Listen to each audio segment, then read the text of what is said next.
요한계시록 7교회 시리즈 중에서 오늘은 마지막 시간으로 라오디게아 교회에 주신 말씀입니다. 7교회 중에서 서머나 교회, 그리고 지난주에 보았던 빌라델비아 교회, 두 교회는 책망은 없고 칭찬만 있었던 교회였습니다. 그런데 오늘 보는 저 라오디게아 교회와 앞에 4대 교회, 두 교회는 칭찬의 말씀은 없고 책망의 말씀만 있었던 교회입니다. 4대 교회에 칭찬 없이 책망만 하셨던 이유를 잠시 기억을 해보면 3장 1절에 네가 살았다 하는 이름은 가졌으나 죽은 자로다. 교회라는 이름은 있어요. 많죠. 세상에 교회가 많으니까. 교회라는 이름은 있는데 실제로는 죽은 교회, 즉 좀비 교회라고 우리가 표현을 했습니다. 이런 교회가 좀비 교회가 된 이유는 4대 교회, 4대가 이제 그 4대의 황금천이라 불리는 사금 생산지로 유명한 강이 있었다고 제가 말씀드렸어요. 이 금으로 4대는 인류 최초로 금화를 만들었고 또 얼마나 돈이 많았는지, 무엇이든 만지면 금으로 변한다는 마이다스의 손, 미다스의 손, 그 신화를 탄생시킨 곳이 4대라고 했습니다. 돈이 많으면 많을수록 하나님을 향한 마음은 그만큼 줄어듭니다. 비례해요, 비례. 반비례하는 거죠. 그러니까 4대 교회가 돈을 추구하며 살다가 칭찬은 없고 책망만 받는 교회가 됐는데, 오늘 보게 될 라오디게아 교회가 책망만 받는 이유도 똑같습니다. 17절을 보면 네가 말하기를 나는 부자라 부요하여 부족한 것이 없다 하나.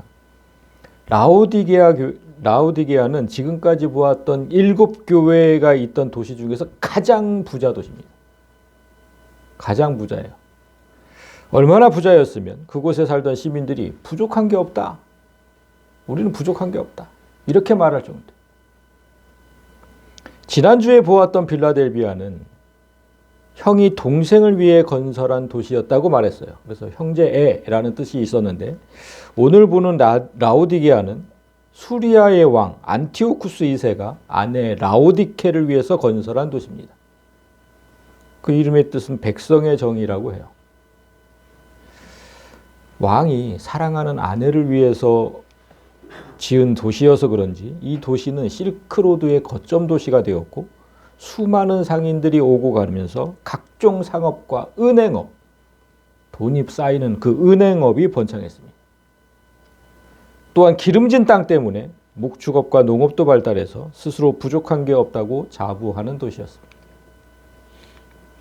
로마 역사가들의 기록에 따르면 서기 13년과 61년에 이 도시에 두 번의 큰 지진이 있었는데, 지난주에 우리가 빌라델비아에 그 두 번의 그 지진이 있었다고 했죠. 그때 로마 정부가 세금을 감면해주고 뭐 이런 조치를 취했다고 했어요. 그런데 이 도시 라오디게아 도시는 두 번의 큰 지진이 있어서 다 무너졌는데 로마의 지원 없이 자력으로 완전하게 복구했다고 합니다. 그만큼 돈이 많았다.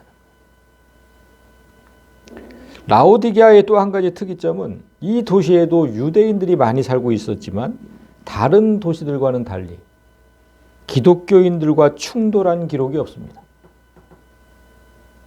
이유가 뭐겠습니까?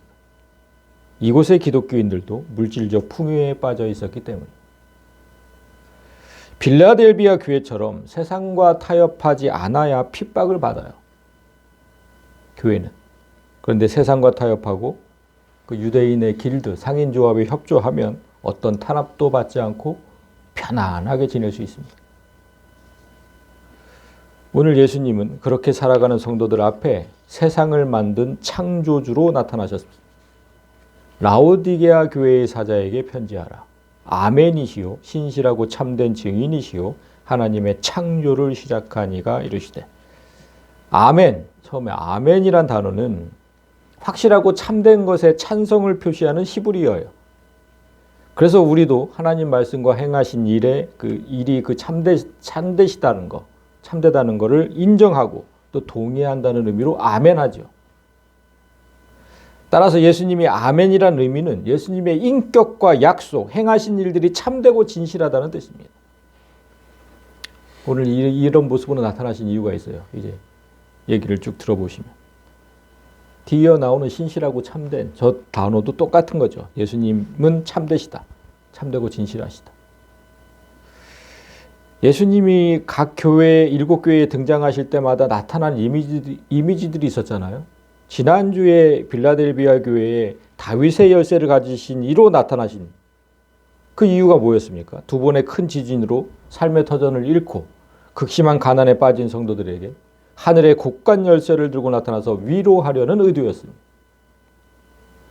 그렇다면 오늘 라오디게아 교회에 참되고 진실한 분으로 또한 하나님의 창조를 시작하신 분으로 나타나신 이유도 있을 게 아닙니까? 오늘 말씀을 듣고 그 이유를 알 때 우리에게 더 없는 은혜가 될 겁니다. 자, 15절을 보시면 내가 네 행위를 아노니 네가 차지도 아니하고 뜨겁지도 아니하도다.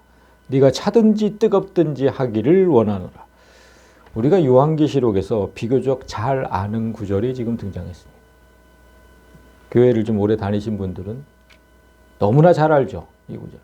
차지도 않고 뜨겁지도 않다.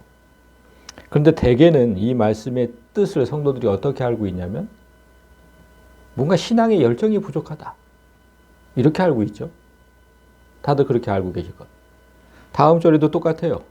네가 이같이 미지근하여 뜨겁지도 아니하고 차지도 아니하니 내 입에서 너를 토하여 버리리라. 뜨겁게 타오르는 신앙도 아니고 그렇다고 냉랭하게 식은 신앙도 아니고 이도저도 아닌 미지근한 신앙을 가진 성도를 탓하는 말씀처럼 보입니다. 뒤에 19절도 이 말씀이 그런 뜻이라고 지지하는 것처럼 보여요. 물은 내가 사랑하는 자를 책망하여 징계하노니 그러므로 네가 열심을 내라. 회개하라. 신앙생활 좀 열심히 해라. 안 그러면 책망하고 징계하겠다. 이런 뜻의 말씀이니까 앞에 15절, 16절이 신앙의 열정을 촉구하는 말씀처럼 보이는 게 당연하죠. 그래서 다 그렇게 해석을 하는 겁니다. 그런데 여러분, 조금만 깊이 생각해 보면 어느 정도 신앙이면 뜨거운 것이고 어느 정도 신앙이면 차갑게 식은 신앙입니까? 그걸 구별하는 잣대가 뭡니까? 여기는 누가 뜨겁고 누가 차갑습니까? 그걸 구분할 수 있는 명확한 선이 없어요. 예수님은 명확하지 않은 말씀을 하지 않으세요. 그리고 신앙의 열정을 뜻한다고 하기엔 이상한 점이 또 있습니다. 잘 보세요. 뜨겁든가 차든가. 미지근하면 토해버리겠다. 그럼 무슨 뜻이에요, 여러분? 이 말씀은 곧 뜨겁고 차가운 것 둘 중에 하나를 택하라는 거잖아요. 그거 아니에요? 그렇잖아요. 미지근하면 토해버리니까 둘 중에 하나를 택해라. 그러면 신앙이 차갑게 식어도 미지근하지만 않으면 된다는 뜻입니까? 그렇게 되잖아요, 말이. 그러니까 신앙의 열정으로 해석을 하면 말씀이 이상해져요. 예수님이 그런 뜻으로 말씀하지는 않았을 겁니다. 뜨겁지도 않고 차지도 않고 미지근하다는 의미가 대체 뭘까? 이 말씀의 정확한 의미는 라오디게아의 당시 상황을 알아야 바로 알 수 있습니다. 지도를 보시면 잠시 지도를 보세요. 지도를 보시면 라오디게아 지금 여기 라오디게아가 여기 있죠. 여기 지금 라이커스 강이라고 있습니다. 라이커스 강. 라이커스 강이 이렇게 흐르고 있어요. 멘데레스 강은 이렇게 흐르고 있고 라이커스 강이 이렇게 흐르고 있어요. 근데 라이커스 강 주변 라오디게아가 여기 있는데 위에 히에라볼리라는 도시가 있죠. 밑에는 골로세라는 도시가 있습니다. 요 라이커스 강을 중심으로 세 개의 도시가 연달아 형성되어 있어요. 저 세 도시 히에라볼리, 라오디게아, 골로세 이 세 도시가 함께 언급되어 있는 성경 구절이 있습니다. 골로새서 4장. 14장 12절 그리스도 예수의 종인 에바브라가 항상 너희를 위하여 기도하여 너희가 하나님 뜻 가운데서 완전하고 확신 있게 서기를 구하나니 그가 너희와 골로새서니까 너희는 골로새예요. 너희와 라오디게아에 있는 자들과 히에라볼리에 있는 자들을 위하여 많이 수고하는 것을 내가 증언하노라. 그러니까 이 사람 에바브라가 이 세 도시에서 수고하고 있는 것을 바울이 지금 증언을 한대요. 골로새 교회는 바울이 세운 교회가 아니라 에바브라라는 사람이 바울의 가르침을 듣고 자기 고향인 골로새로 돌아가 세운 교회예요. 저 골로새 애들. 바울의 글을 보면 에바브라는 지금 그랬죠. 골로새뿐만 아니라 인근에 있던 라오디게아와 히에라볼리까지 교회를 세우고 섬겼다는 사실을 알 수 있습니다. 이 세 도시 다 에바브라가 지금 세우고 섬기고 있었다. 근데 문제는 히에라볼리와 골로새 사이에 지금 라오디게아가 있잖아요. 그런데 라오디게아가 항상 물이 부족한 도시였다는 겁니다. 라오디게아는 가서 보시면은 얕은 산지가 연이어 나타나는 구릉지에 있는 도시여서 항상 물이 부족했고 이 문제를 해결하기 위해서 어떤 방법을 썼냐면 약 9km 떨어진 이 히에라볼리 9km 떨어졌대요. 거기서 수로를 연결해서 물을 끌어왔고 요 골로새 14km 떨어져 있답니다. 거기서도 수로를 연결해서 물을 끌어왔대요. 돈이 많으니까 할 수 있었던 일이에요. 양 도시에서 다 수로를 만들어서 저렇게 물을 끌어오려면 얼마나 막대한 비용이 들어가겠습니까? 여기서 중요한 건 두 곳에서 끌어온 물의 성분입니다. 당시 히에라볼리는 미네랄이 풍부한 온천으로 유명한 도시였습니다. 라오디게아는 그곳에서 뜨거운 온천수를 끌어왔어요. 그런데 그 물은 석회 온천수니까 목욕하고 치료하는 용으로만 쓰였을 뿐 식수로는 사용하지 못합니다. 제가 그 히에라볼리의 땅을 좀 보여드릴게요. 눈이 덮인 것 같죠? 석회석입니다. 보세요. 온통. 저렇게 생겼어요. 그래서 히에라볼리의 또 다른 이름은 파무칼레. 여행을 좋아하시는 분들은 다 알아요. 파무칼레. 터키어로 목화의 성이라는 뜻입니다. 목화가 덮인 것 같다는 거예요. 이런 이유로 히에라볼리에서 끌어온 물은 치료용으로만 사용했고 마실 수 있는 식수는 저 골로새에서 끌어와야 했어요. 여러분 저 골로새 뒤편에는 저런 만년설이 뒤덮인 쌓여있는 그런 높은 바바산이 있습니다. 바바산. 그곳에서 녹아 흐르는 차갑고 깨끗한 물을 수로를 건설해서 끌고 왔어요. 양쪽 도시에 수로를 건설할 수 있었던 건 진짜 돈이 많아야 가능했던 일인데 이런 사실을 알아야 라오디게아가 식수와 온천물을 양쪽 도시에서 끌어왔다는 사실을 알아야 15, 16절 이게 무슨 뜻인지 해석이 가능해요. 그런데 여러분 제가 주석이나 인터넷에 올라온 글들을 쭉 찾아보니까 물이 미지근해진 이유가 뭐라고 설명을 했냐면 이렇게 수로를 9km, 14km니까 끌고 오다 보면 물이 미지근해진다는 거예요. 그 안에서 수로 안에서 히에라볼리에서 끌고 오는 저 뜨거운 물 9km를 오는 동안 미지근해질 수밖에 없다. 그리고 골로새에서 끌어오는 차가운 물 14km를 오는 동안 미지근해질 수밖에 없다. 물론 그럴 수 있습니다. 오는 동안 물이 온도가 달라질 수 있어요. 그런데 여러분 물이 미지근해졌다고 해서 마시기에 역겨운 물이 되는 건 아닙니다. 우리 요즘 수도도 다 수로를 통해서 오는데 수도관을 통해서 그들이 미지근해져서 마시기에 역겨운 물이 됐다고 그렇게 무리한 주장을 하는 건 16절 때문이에요. 이거 예수님이 토해버리겠다고 하니까 미지근하면 토해버리겠다. 이렇게 말씀을 하는 걸 해석하려다가 보니까 차가운 물이 미지근하게 되면 마시기에 역겨운 물이 되어서 토하게 된다고 설명한 겁니다. 이 말씀 해석하려고. 만약에 수로를 통해서 온 물이 미지근해졌고 그로 인해서 마시기에 역겨운 물이 되었다면 라오디게아 사람들이 그 오랜 세월을 그 물을 마셨겠습니까?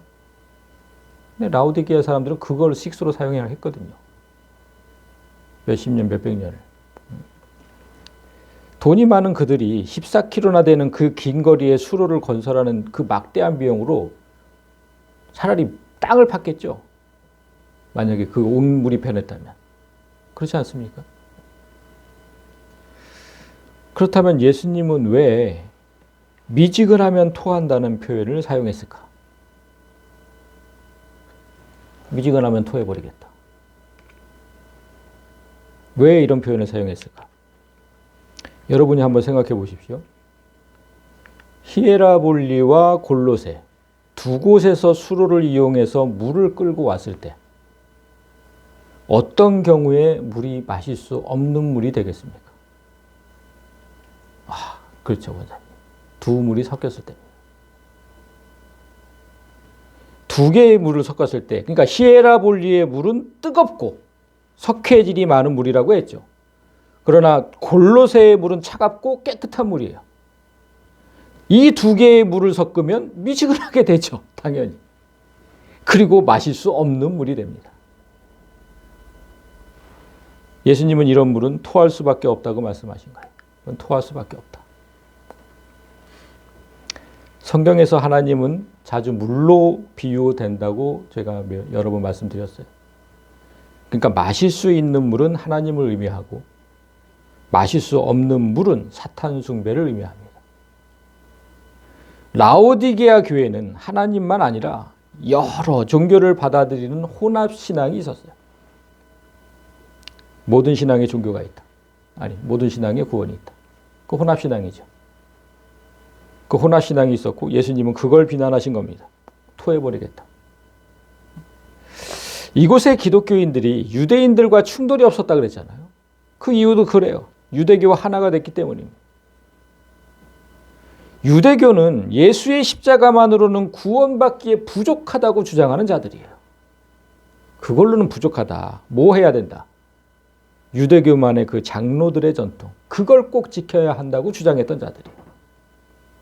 그러니까 장로들의 전통을 지켜야 된다. 그게 뭐예요? 오직 믿음, 오직 은혜가 아니라 내가 무엇을 해서 구원을 얻는다는 그 행위 구원론을 주장한 거예요. 너 이거 안 하면, 이런 행위 안 하면 구원 못 얻어. 이 행위 안 하면. 행위 구원론. 그런 행위 구원론이 그 시대부터 기독교인들을 2000년 동안 아직까지도 유혹해 왔어요. 오늘날까지 그 망령이 기독교인들을 위협하고 있어요. 여러분 12년 전인 2013년에 부산에서 WCC 총회가 열렸을 때 정신이 똑바로 박힌 기독교인들은 기함을 했습니다. 자 보세요. 그 당시의 사진이에요. WCC는 세계교회 연합회의 준말이에요. 세계교회 연합회. 그런데 이 모습이 교회 연합회의 모습처럼 보입니까? 모든 종교에 구원이 있다고 모아놓고 저 짓을 한 거예요. 이때의 WCC 총회는 장로교 통합 측의 대장, 어디예요? 명성교회. 명성교회 김사만 목사가 앞장을 섰습니다. 저 사람들 뭐 이렇게 모아놓고 사랑한다고 지금 표현하는. 그런데 그로부터 12년 후인 올해 2025년 이해 질세라 장로교 합동 측의 대장. 어느 교회입니까? 사랑의 교회.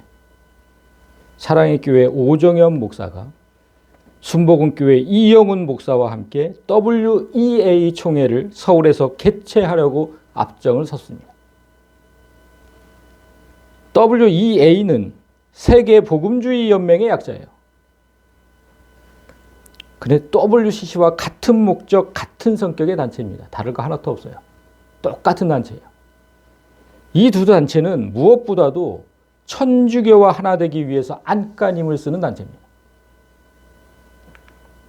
올해 10월 달에 열려요. 저 두 교회가 앞장서서. 천주교는 인간을 숭배하고 인간의 힘으로 구원을 얻는다고 가르치는 이단 중의 이단입니다. 절대로 함께할 수 없는 집단인데 우리나라에서 가장 큰 교회들이 앞장서서 천주교와 하나가 되자고 합니다. 사람이 마실 수 없어서 토할 수밖에 없는 물을 계속해서 마시라고 강요하는 거예요. 그 짓을 하고 있는 거예요. 그런 자들에게 예수님은 이렇게 말씀하십니다. 네가 말하기를 나는 부자라 부유하여 부족한 것이 없다 하나 네 비참한 것과 가련한 것과 가난한 것과 눈먼 것과 벌거벗은 것을 알지 못한다. 한국 교회의 대형 교회들이 얼마나 부자입니까? 웬만한 중소기업 매출액보다 훨씬 더 많은 헌금이 거쳐요. 그들은 물질적으로는 정말 부족한 게 없습니다. 그러나 예수님은 말씀하시죠. 겉으로만 멀쩡한 크리스천이고 입술로는 주여 주여 하지만 하나님이 보시기에는 그 영혼이 완전히 벌거벗겨져서 비참하고 가련하게 보일 뿐이다. 그런데 그 자신은 자기가 비참하고 가련하고 가난하고 눈멀고 벌거벗은 사실을 모른다잖아요. 알지 못한다. 알면 하겠습니까? 모른다는 거예요. 그거를. 그러니까 각종 종교를 모아서 하나가 되자고 하죠. 예수님 분명히 말씀하세요. 의와 불법이 어찌 함께하며 빛과 어둠이 어찌 사귀며 그리스도와 벨리알이 어찌 조화되며 믿는 자와 믿지 않는 자가 어찌 상관하며 하나님의 성전과 우상이 어찌 일치가 되리요. 하나가 될 수 없다. 하나님과 마귀가 어떻게 하나가 됩니까? 절대 일치될 수 없다고 말씀하는데 계속 일치하자고 주장을 해요. 그런 자들이 하나님의 종이겠어요? 문제는 그 교회에서 신앙생활하는 성도들이죠. 그 목사들이야 지옥에 가든지 말든지. 저는 그 성도들이 걱정이 되는 거예요. 그 밑에서 신앙생활하는 성도들. 명성교회, 사랑의 교회, 순복음교회 우리나라에서 1, 2, 3등을 다투는 큰 교회예요. 이 세 교회 성도 수만 합쳐도 몇십만 명이 되는데 그 성도들 다 어떻게 할 겁니까? 그런데 거기서 신앙생활하고 있잖아요. 자기 담임 목사가 그걸 지금 하자고 하는데 거기서 신앙생활하고 있잖아요. 예수님은 그런 성도들에게 세 가지를 사라고 권면하시는 게 18절인 거예요. 내가 너를 권하노니 내게서 불로 연단한 금을 사서 부요하게 하고 흰옷을 사서 입어 벌거벗은 수치를 보이지 않게 하고 안약을 사서 눈에 발라 보게 하라. 지금 세 가지를 사라고 하셨어요. 제일 먼저 불로 연단한 금을 사라고 하십니다. 황금은 그 대형 교회들을 부요하게 만든 원천이죠. 그렇지만 예수님은 그런 금 말고 내게서 불로 연단한 금을 사라. 이렇게 얘기하셨어요. 그 불로 연단한 금이 뭔지 베드로전서 1장에서 얘기를 합니다. 시험받은 믿음은 불로 연단하여 없어질 금보다 더 귀하여 예수 그리스도께서 나타나실 때 칭찬과 영광과 존귀를 얻게 할 것이니라. 금은 불로 재련하면서 그 안에 있던 불순물을 제거하거든요. 그런데 이런 금보다도 시험받은 믿음, 고통으로 단련된 믿음, 그런 믿음은 그 안에 있던 불순물을 훨씬 더 깨끗하게 제거한다는 겁니다. 그런 믿음은 너무 귀해서 하나님께 칭찬과 영광과 존귀를 얻게 될 것이다. 그런 믿음은. 다시 말해서 여러분, 시험받은 믿음, 고통받은 믿음이 칭찬과 영광과 존귀를 얻는 이유는 그 믿음에서 더러운 불순물이 제거되었기 때문이라는 거잖아요. 여러분, 하나님이 가장 싫어하시는 죄가 뭘까요? 가장 싫어하시는 죄? 교만입니다. 교만. 사탄이 교만해져서 당하셨고 인간이 교만해져서 당하셨거든. 그 교만을 제일 싫어하셔. 그런데 그 교만함을 없애려면 한 가지 방법밖에 없어요. 그 사람에게 시련과 고통을 주는 거예요. 그래야 교만이 없어져요.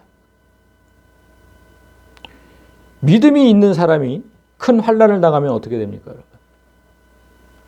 욥이 그랬듯이 먼저는 내가 하나님께 징계받고 있다고 생각을 해요. 믿음이 있는 사람은. 세상 사람은 뭐라 그러죠? 내 팔자가 사납다 그러죠. 그냥 팔자 소간 타령을 하죠. 그렇지만 우리는 하나님께 내가 무엇을 잘못했는지부터 생각을 해요. 내가 나를 뭘 가르치시려고, 나를 뭘 깨닫게 하시려고 이러시지? 그거부터 생각을 한다니까, 믿음의 사람은. 그래서 징계받는 처지니까 가장 낮은 자세로 살아가요. 뭘 잘났다고 내가 지금 징계받고 있는데. 가장 낮은 자세로 살아가요. 그래서 내게서 교만이라는 불순물이 사라져요. 그때. 그런데 물질이 풍족한 자는 완전히 반대예요. 교회 다니면서 물질이 풍족하죠? 그럼 뭐라고 생각해요, 여러분? 내가 하나님께 복을 받아서 물질의 복을 받았다고 생각합니다. 그러면 어떻게 되는지 아세요? 어떻게 하면 내가 이 자랑을 하고 다니까? 하나님이 나한테 막 그냥 물질의 복을 있는 대로 쏟아주셔. 있는 대로 쏟아줘. 어떻게 하면 자랑을 할까? 그래서 고개를 뻣뻣이 들고 물질이 없어서 고생하는 성도를 보면 아유, 저 인간은 무슨 죄가 많아서 저렇게 하나님께 징계를 받을까? 혀를 차죠. 교만이라는 불순물로 가득 차게 되는 거예요. 그런 자에게 하나님은 그 황금 말고, 너에게 있는 그 황금 말고 고통으로 연단한 믿음을 사라고 말씀하신 겁니다. 그래서 영혼을 좀 부유하게 해라. 크게 너를 살리는 일이다. 살리는 길이다. 다음은 흰옷을 사라고 하십니다. 이 흰옷 어디서 우리가 한번 봤어요. 칭찬은 없고 책망만 있던 또 하나의 교회, 사대 교회에서 한번 봤습니다. 3장 4절을 보면 사대에 그 옷을 더럽히지 아니한 자 몇 명이 네게 있어 흰옷을 입고 나와 함께 다니리니 그들은 합당한 자인 영거라. 합당한 자, 성도. 그래서 이때 우리가 알아본 것처럼 흰옷은 성도의 정체성을 상징해요. 불순물이 없는 깨끗한 성도. 예수님도 이 옷을 입으셨기 때문에 예수님의 신부된 성도라면 누구나 이 옷을 입어야 합니다. 그러나 이 옷이 없는 자는 자기가 벌거벗은 줄도 모른대요. 벌거벗은지도 모른대요. 이 옷이 없는 사람은. 벌거벗었음이 무슨 뜻인지 우리가 창세기에서 배웠거든요. 창세기 3장 7장에 그들의 눈이 밝아져 자기들이 벗은 줄을 알고 무화과 나무 잎을 엮어 치마로 삼았더라. 아담과 하와가 죄를 알기 전에는 벌거벗었어도 부끄러워하지 않았다고 성경이 기록을 해요. 그들이 부끄러워하지 않았다. 그런데 두 사람이 죄를 알고 난 후에는 벌거벗은 게 부끄러운 줄 알고 하체를 가렸어요. 치마, 여러분 상체를 가린 게 아니에요. 하체를 가렸어요. 왜 하체를 가렸겠습니까? 조지신학시에서 제가 얘기를 했죠. 전에 없었던, 그전에는 없었어요. 그전에 없었던 죄의 상징이 드러났기 때문이에요. 죄의 상징, 성기. 그래서 지금도 성기를 가리려고 안간힘을 쓰지 않습니까? 인간들 전체가. 어떻게든지 가리려고. 그러니까 어떻게든 죄를 감추려고 하는 게 인간의 본성이에요. 어떻게든 죄를 감추려고. 오늘 예수님은 자기들이 죄를 짓고도 부끄러워할 줄 모르는 자들에게 벌거벗은 수치도 모르는 자들이라고 말씀하신 거예요. 그들에게 예수라는 옷을 입고 벌거벗은 수치를 가리라고 조언을 하시는 거예요. 창피하지도 않냐? 그 죄를 짓고 창피하지도 않아? 다음은 안약을 사서 눈에 바르라고 합니다. 물이 부족하고 좋지 않았던 그 라오디게아는 눈병 환자, 귓병 환자들이 많았대요. 물이 좋지 않으니까. 그래서 수로를 건설해서 맑은 물을 끌어왔는데 그와는 별개로 막대한 자금을 투자해서 안약과 귓병을 치료하는 약을 개발하고 이 의과대학까지 설립했답니다. 그 당시에. 놀랍죠? 돈은 그렇게 무서운 거예요. 그러나 그런 약으로는 육체의 눈과 귀를 치료할 뿐 영적인 눈과 귀는 치료할 수 없어. 말씀을 듣는 귀가 멀고 시대를 보는 눈도 멀었는데 육체를 고치는 일에만 집중하고 있습니다. 예수님은 시대를 보는 영안이 열려 있어야 한다고 하셨잖아요. 누가복음 12장을 보면 구름이 서쪽에서 이는 것을 보면 소나기가 오리라 하고 남풍이 부는 것을 보면 오늘 심히 덥겠네? 라고 하면서 너희가 이렇게 천지의 기상은 분간할 줄 알면서 어찌 이 시대에는 분간하는 그 눈을 못 가졌느냐? 그 눈은 왜 없느냐? 지금 세상이 돌아가는 모습을 보세요, 여러분. 뭘 보세요, 여러분? 도대체. 그 눈을 못 가졌다는 거잖아요, 지금. 그 눈을 못 가졌다. 종말이, 지금 세상이 일어나는 일들을 보면 종말이 얼마나 가까이 왔는 줄 알아야 돼요. 누가복음 21장을 보면 곳곳에 큰 지진과 기근과 전염병이 있겠고 또 무서운 일과 하늘로부터 큰 징조들이 있으리라. 종말이 가까워지면. 세계 곳곳에 지진이 일어나고 있고 기상이변으로 농작물은 매년 흉작이에요. 기근. 작년 우리나라 농산물이 뜨거운 여름으로 얼마나 많은 피해를 봤습니까? 기근이 일어나고 있어요. 기근이. 그런 지진과 기근을 보면서도 이 말씀이 생각나지 않아요. 성도들한테. 종말이 가까우면 이런 일이 있을 거라고 하셨는데. 앞으로 더 해요. 기상이변이. 그럼 농작물은 맨날 피해를 볼 거고. 코로나라는 큰 전염병이 3년 넘도록 이어져도 이 말씀이 생각나지 않아서 전염병이 있을 거라고 하셨는데 이 말씀이 생각나지 않아서 그 당시에 교회를 떠난 성도들이 우리나라에서만 수백만 명에 이릅니다. 세상을 보는 눈이 있고 말씀을 듣는 귀가 있었다면 떠났겠습니까? 그들이? 더 붙들었겠죠. 예수를. 그런 눈도 없고 그런 귀도 없는 거예요. 그러니까 떠난 거예요. 그리고 저 무서운 일이 뭐겠습니까, 여러분? 그 세상을 보는 눈이 있어야 돼요. 지난 일주일간 이어진 그 경상북도를 휩쓴 산불, 저 산불. 무섭지 않습니까? 무서운 일.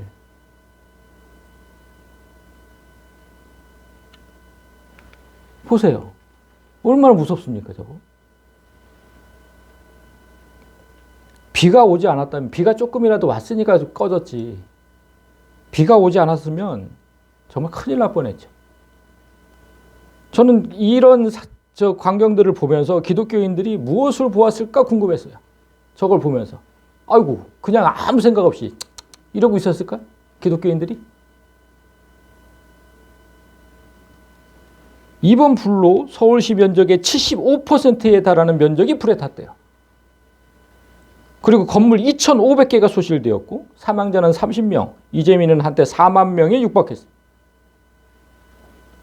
강한 바람을 타고 번진 불이 순식간에 사람이 세운 모든 걸 태웠어요. 저렇게. 지옥 같지 않아요? 이거 지금 그 사진이요. 이번에 불났을 때 찍은 사진. 이 무서운 일이 마지막 날에는 지구 전체에 일어난다고 하셨어요. 지구 전체에. 주의 날이 도둑같이 오리니 그날에는 하늘이 큰 소리로 떠나가고 물질이 뜨거운 불에 풀어지고 땅과 그 중에 있는 모든 일이 드러나리로다. 지구 전체가 다 타버려서 지구가 벌거벗긴 채로 남을 것이라는 뜻이에요. 이 산불이 지구 전체에 일어난다고 여러분, 저런 불이. 경북에서 일어난 일이니까 먼 곳에서 일어나는 일처럼 느껴지고 이재민들을 보면서 그냥 안타까운 말 한마디 내뱉는 걸로 그렇게 끝날 일이 아니라는 거예요. 이 일이 우리한테 이제 곧 닥친다고. 근데 이런 것을 보면서도, 그런 큰 불을 보면서도 보는 눈도 없고 말씀을 듣는 귀도 없어서 신앙은 날마다 식어가요. 교회마다. 그래서 예수님이 말씀하시는 거예요. 19절에. 물은 내가 사랑하는 자를 책망하여 징계하노니 그러므로 네가 열심을 내라. 회개하라. 요한계시록은 마지막 날을 위해 주신 책 아닙니까? 종말의 때를 사는 성도들에게 예수님은 하나의 생명을 더 살려. 하나라도. 그 생명을 더 살리고자 책망하고 징계하신다고 해요. 내가 책망하고 징계할 테니까 제발 회개하고 제발 그 신앙의 열정을 되살리라는 겁니다. 그래야 산다는 겁니다. 하나님은 책망과 징계는 사랑하는 징표라고 말씀하셨어요. 히브리서 12장에서 주께서 그 사랑하시는 자를 징계하시고 그가 받아들이시는 아들마다 채찍질 하신다. 사랑하지 않으면 때리지 않아요. 평안하다고 다 좋은 게 아니에요. 어떤 아버지가 아들이 죽는 길로 가는데 그냥 내버려 둡니까? 어떤 아버지가? 징계하고 때리더라도 아들을 살리는 게 진짜 아버지잖아요. 하나님 그러신다는 거예요. 세상에서 고통 없이 잘 먹고 잘 사는 것처럼 보이는 사람들이 있잖아요. 그들이 마지막 날 당할 고통은 너무나 커요. 지금 우리가 당하는 고통은 고통도 아니에요. 그러니까 때리시면 맞고 정신을 똑바로 차리자는 거죠. 그리고 누구든지 예수님을 내 안에 모시고 그분과 함께 살아가라고 권면하는 게 20절입니다. 볼지어다 내가 문 밖에 서서 두드리노니 누구든지 내 음성을 듣고 문을 열면 내가 그에게로 들어가 그와 더불어 먹고 그는 나와 더불어 먹으리라. 문 밖에 서서 두드린다. 이 구절이 19세기 영국의 화가 윌리엄 홀먼 헌트가 그린 등불을 든 그리스도라는 그림으로 많이 유명해진 구절이죠. 다 보셨죠, 이 그림은? 우리 어렸을 때부터 성도의 집에는 하나씩은 다 걸려 있었던 것 같아요. 이 구절 지금, 이 구절 지금 그려놓은 거잖아요. 이 그림 속의 문에는 손잡이가 그려져 있지 않대요. 손잡이가 없어요.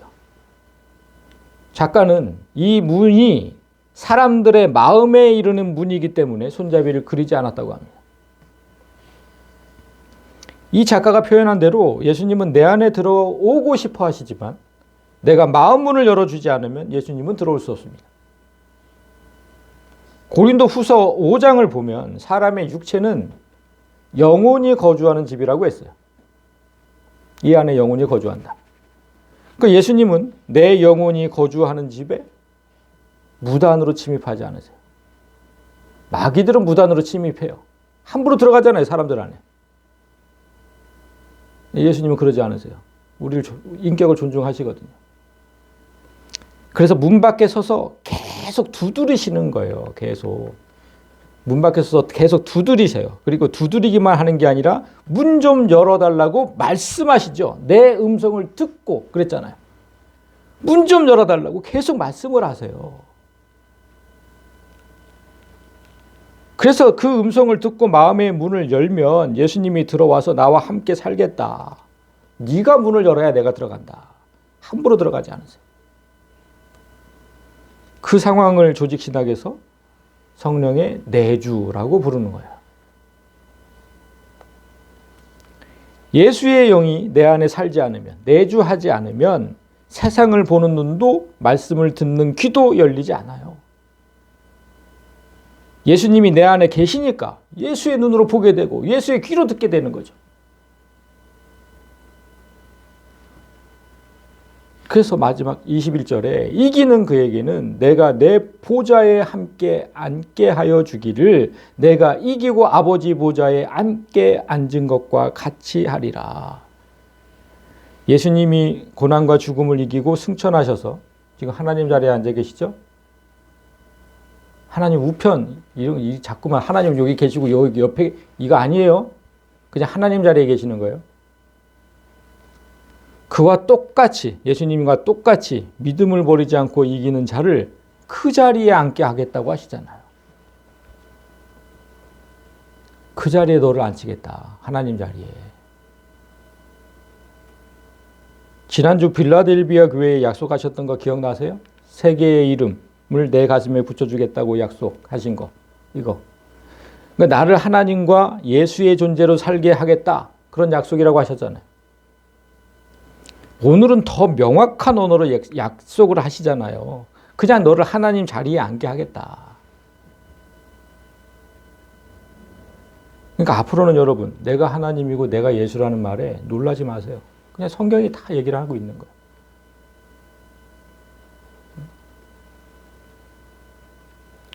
그리고 귀 있는 자는 성령이 교회들에게 하시는 말씀을 들을지어다.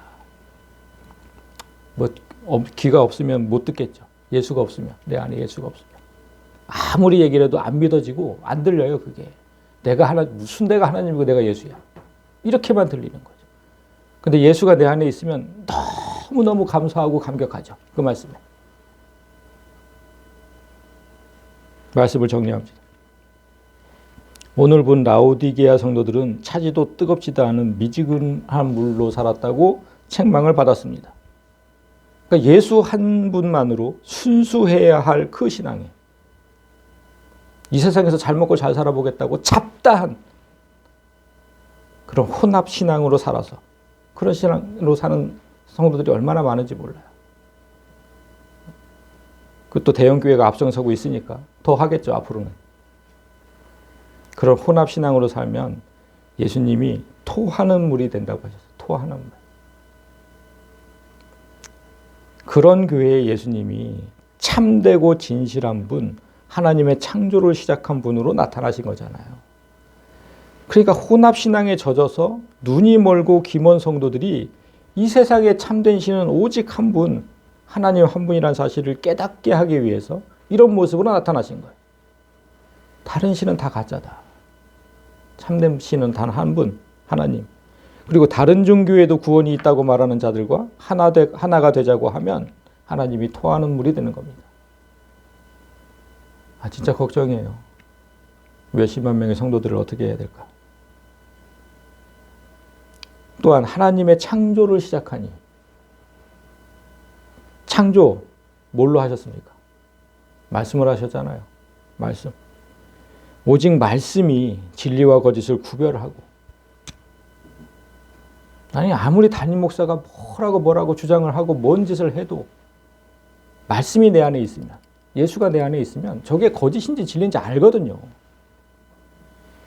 근데 그 몇십만 명이 못 깨닫는다는 게 난 그게 너무 신기해. 오직 말씀이 진리와 거짓을 구별하고 우리를 생명으로 이끈다는 사실을 명심하고 오직 예수만 내 안에 사시도록 해야 합니다.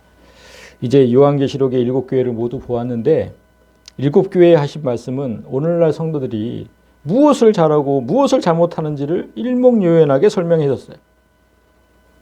성령이 교회들에게 하시는 말씀이니까 반드시 새겨 듣고 이제 곧 다가오는 종말에 모두가 흰옷을 입고 예수님의 신부가 되어서 하나님의 삶을 사시기를 주님의 이름으로 간절히 소망합니다.